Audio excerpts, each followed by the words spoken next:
ಓಂ ನಾರಾಯಣಂ ಗುಣೈ ಸರ್ವೈರುದೀರ್ಣಂ ದೋಷವರ್ಜಿತಂ ಜ್ಞೇಯಂ ಗಮ್ಯಂ ಗುರುಂಶ್ಚಾಪಿ ನತ್ವಾ ಸೂತ್ರಾರ್ಥ ಉಚ್ಯತೆ.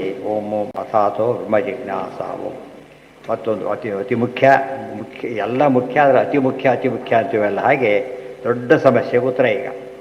ದಿವೀವ ಚಕ್ಷುರಾತತಂಬಿತಿ ವ್ಯಾಪ್ತಿ ಪ್ರತೀಯತೆ ದೂರಶ್ರವಣ ದರ್ಶನಾದಿ ಯುಕ್ತಿಶ್ಚ ಅಣುಭಿ ಪಶ್ಯತಿ ಅಣುಭಿ ಕೃಣೋತಿ ಪ್ರಾಣಾವ ಅಣವಃ ಪ್ರಾಣೈ ಏತದ್ಭವತಿ ಇತಿ ಚ ಕೌಂಡಿನ್ಯಶ್ರುತಿ ಅಥೋ ವಕ್ತಿ ಓಂ ಅಣವಶ್ಚ ಓಂ ತದ್ಯಥಾ ಹಿ ಅಣುನಶ್ಚಕ್ಷಸಃ ಪ್ರಕಾಶೋ ವ್ಯಾತತಃ ಏವಮೇವ ಅಸ್ಯ ಪುರುಷಸ್ಯ ಪ್ರಕಾಶೋ ವ್ಯಾತನೋ ಅಣುರ್ಹಿ ಏವೈಷ ಪುರುಷೋ ಭವತಿ ಇತಿ ಕೌಂಡಿನ್ಯಶ್ರುತಿ. ಜೀವ ವ್ಯಾಪ್ತನ ಅಣುವು ಅಂತ ಪ್ರಶ್ನೆ ಈಗ. ಇದು ನಾವು ಎಲ್ಲರಿಗೂ ಪ್ರಶ್ನೆ, ಅವರವರದೇ ಪ್ರಶ್ನೆ ಈಗ. ಜೀವ ಅಣುವು ವ್ಯಾಪ್ತನು. ಅಣು ಅಂದರೆ ಚಿಕ್ಕದು ಅಂತ ಅರ್ಥ ಮಾಡಬಾರ್ದು. ಅಣು ಅಂದ್ರೇನು? ಸ್ಮಾಲೆಸ್ಟ್, ಅದು ಆ ಚಿತ್ರ ಬರಬೇಕು. ಸ್ಮಾಲೆಸ್ಟ್ ಅದು. ಬ್ಯಾಕ್ಟೀರಿಯಾ ಭಾರಿ ಸ್ಮಾಲು, ವೈರಸ್ ಅದರೊಳಗೆ ಜೀವ ಇರ್ತಾರೆ ಅಂತ ಕೇಳಿದರೆ ಎಷ್ಟು ಚಿಕ್ಕವನಿರಬೇಕು. ಅಣು ಅಂದ್ರೇನು? ಇಂಡಿವಿಜುವಲ್. ಡಿವಿಜಿಬಿಲಿಟಿ ಇದೆ, ಮಾಡೋಕ್ಕೆ ಬರೋದಿಲ್ಲ. ಆದರೆ ದೇವರಿಗೆ ಸಾಮರ್ಥ್ಯ ಇದೆ, ಮಾಡೋದಿಲ್ಲ ಅಂತ ಅರ್ಥ ಮಾಡ್ಕೋಬೇಕು. ತದ್ಯಥಾ ಈ ಮಾತು ಎರಡು ವಾಕ್ಯನೂ ಇವೆ ಈಗ. ಜೀವ ವ್ಯಾಪ್ತಾಂಬ ರೀತಿ ಮಾತುಗಳೂ ಇದೆ, ಅಣು ಅನ್ನೋ ಮಾತುಗಳೂ ಇದೆ. ಒಂದೇ ಇದ್ದರೆ ಸಮಸ್ಯೆ ಬರ್ತಿರಲಿಲ್ಲ. ಸುಮ್ಮನೆ ರೋಡ್ ಹೋಗ್ತೀವಿ, ಯಾರೋ ಅಲ್ಲ ಅಂದ್ಬಿಟ್ರೆ ಮಧ್ಯೆ ಶುರುವಾಯ್ತಾಗ. ಅದು ವಿಪ್ರತಿಪತ್ತಿ ಅಂದರೆ ವಿಪ್ರತಿಪತ್ತಿ ಜನ್ಯವಾದ ಸಂಶಯ. ಆ್ಯಕ್ಚುಲಿ ಅದಕ್ಕೆ ಕಾರಣ ಆಗಿದ್ದು ಹಿಂದೆ ಹೇಳಿದ್ದಾರೆ. ಸಂಶಯಕ್ಕೆ ಮುಖ್ಯ ಕಾರಣ ಯಾವುದು? ಯಾವಾಗಲೂ ಕೂಡ ಮರ್ತೋಗ್ಬಿಟ್ಟದು, ಭಾಳ ದಿವಸ ಆಗಿರ್ತದೆ, ಭಾಳ ವರ್ಷಗಳೇ ಆಗಿದೆ, ಅದರಿಂದ ಗೊತ್ತಾಗಲ್ಲ. ಸಂಶಯ ಬರಲಿಕ್ಕೆ ಏನು ಕಾರಣ? ಅದು 5 ಕಾರಣ ಅಂತ ಹೇಳ್ತಾರೆ. ಗೊತ್ತಾಯ್ತಾ? 2, 3 ಅಲ್ಲ. ಸಂಶಯಕ್ಕೆ ಮುಖ್ಯ ಕಾರಣ ಏನಂತ ಕೇಳಿದರೆ ಏನು? ಸಾಧಾರಣ ಧರ್ಮ, ಸಾದೃಶ್ಯ, ಎಲ್ಲರಲ್ಲೂ ಒಂದೇ ರೀತಿ ಕಾಣುತ್ತಲ್ಲ. ಸಾಣುರ್ವ ಪುರುಷೋವ, ಯಾವುದೋ ನೆಲ ನೋಡಿ ಸಾಣು, ಎತ್ತರ ಇದೆ, ದೂರದ ನೋಡ್ತಾರೆ. ಮೋಟು ಬರೋಣ ಮನುಷ್ಯನೋ ಡೌಟ್ ಶುರುವಾಗ.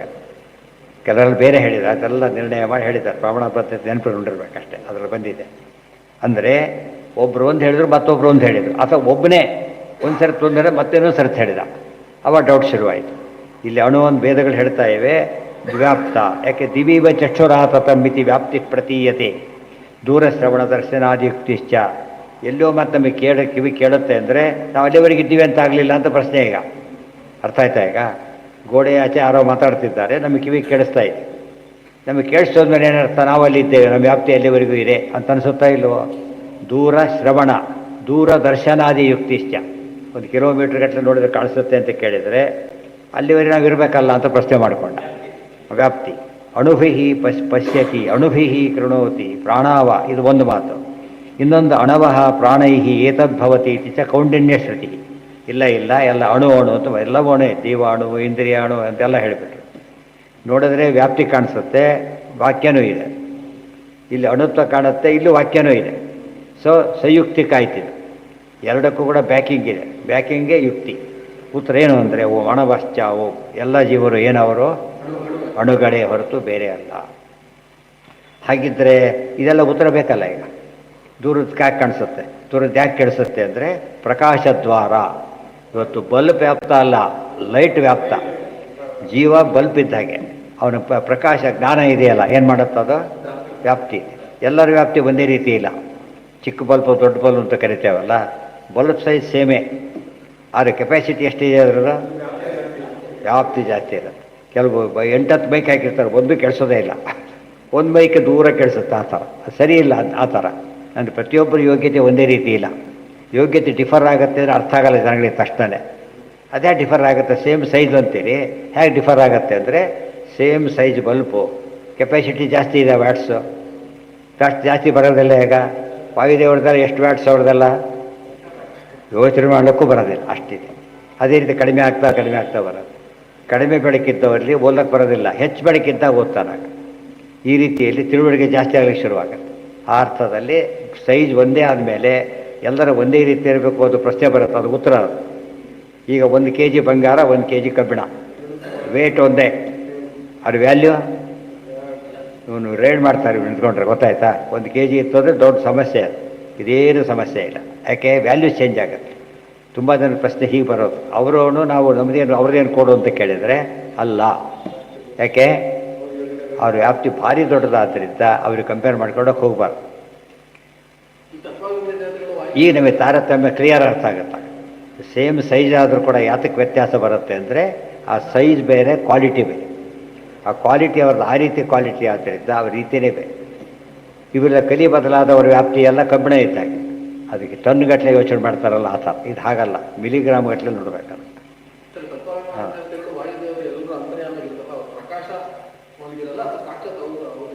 ಯಾರ ಅವ್ರ ವ್ಯಾಪ್ತಿ ಭಾರಿ ಜಾಸ್ತಿ. ಈ ನೋಡಿ ಸುಮ್ಮನೆ ಅಧಿಕಾರ ವ್ಯಾಪ್ತಿ ನಿಮಗೆ ಅರ್ಥ ಆಗುತ್ತೆ. ತಹಸೀಲ್ದಾರ್ ವ್ಯಾಪ್ತಿ ತಾಲೂಕು ಮುಗಿದೋಯ್ತು, ನಿಮ್ಮ ಪಕ್ಕದ ತಾಲೂಕು ಏನೂ ಕೇಳಾಗಿಲ್ಲ ಅವನು. ಆದರೆ ಡಿ ಸಿ ಕೇಳ್ಬೋದು, ಇಷ್ಟು ಎಲ್ಲರನ್ನ ಕೇಳ್ಬೋದು. ಯಾತಕ್ಕೆ? ಇದು ಡಿಸ್ಟ್ರಿಕ್ಟ್ ವ್ಯಾಪ್ತಿ, ಇದು ಸ್ಟೇಟ್ ವ್ಯಾಪ್ತಿ. ಯಾರನ್ನ ಬೇಕಾದ್ರೂ ಪ್ರಶ್ನೆ ಮಾಡೋದು. ಉಳಿದವ್ರು ಕೇಳಿ ನೀನ್ಯಾರು ಅಂತ ಫಸ್ಟ್ ಕೇಳ್ತಾರೆ. ಇದು ನಮಗೆ ಈ ವ್ಯಾಪ್ತಿ ಇಲ್ಲ, ಅಧಿಕಾರದಿಂದ ವ್ಯಾಪ್ತಿ ಇದೆ. ಪ್ರಕಾಶದಿಂದ ವ್ಯಾಪ್ತಿ ಅಲ್ಲಿ, ಅಧಿಕಾರದಿಂದ ವ್ಯಾಪ್ತಿ ಇಲ್ಲಿ. ಬಲದ ವ್ಯಾಪ್ತಿ ಕೆಲವರಿಗೆ ಸ್ಟ್ರಾಂಗ್ ಇರ್ತಾನೆ, ಬಲದ ವ್ಯಾಪ್ತಿ ಅಲ್ಲಿ ವ್ಯಾಪ್ತಿ ಅನೇಕ ವಿಧ. ಅದರಲ್ಲಿ ಆ ರೀತಿ ಅರ್ಥ ಮಾಡಬೇಕು ಹೊರತು ಏನು ಮಾಡಬಾರದು. ಒಂದು ರೀತಿ ಬಂದಿತ್ತು ಉತ್ತರ ಇದೆ, ಪ್ರಶ್ನೆ ಬಂದಿತ್ತು, ಉತ್ತರ ಬಂದಿತ್ತು. ಎಲ್ಲಿ ಜೈನ ಮತ ಖಂಡನೆ ಮಾಡಬೇಕಾದ್ರೆ ದೇಹದ ಸೈಜು ಜೀವ ಅಂತ ಹೇಳಿದ್ರು. ಹಾಗಿದ್ದರೆ ಮುಂದೆ ಅವನು ಆನೆಯಾಗಿ ಹುಟ್ಟಿದರೆ, ಇರುವೆಯಾಗಿ ಹುಟ್ಟಿದರೆ ಪ್ರಶ್ನೆ ಬರ್ತಿತ್ತು. ಅಣುವಾಗಿದ್ದ ಸಮಸ್ಯೆ ಇಲ್ಲ. ಮತ್ತು ನಮ್ಮ ದೇಹದಲ್ಲಿ ಎಲ್ಲ ಕಡೆ ನಮ್ಮ ಜ್ಞಾನ ಬರುತ್ತೆ ಅಂತ ಕೇಳಿದ್ರೆ ಪ್ರಕಾಶದ್ವಾರ.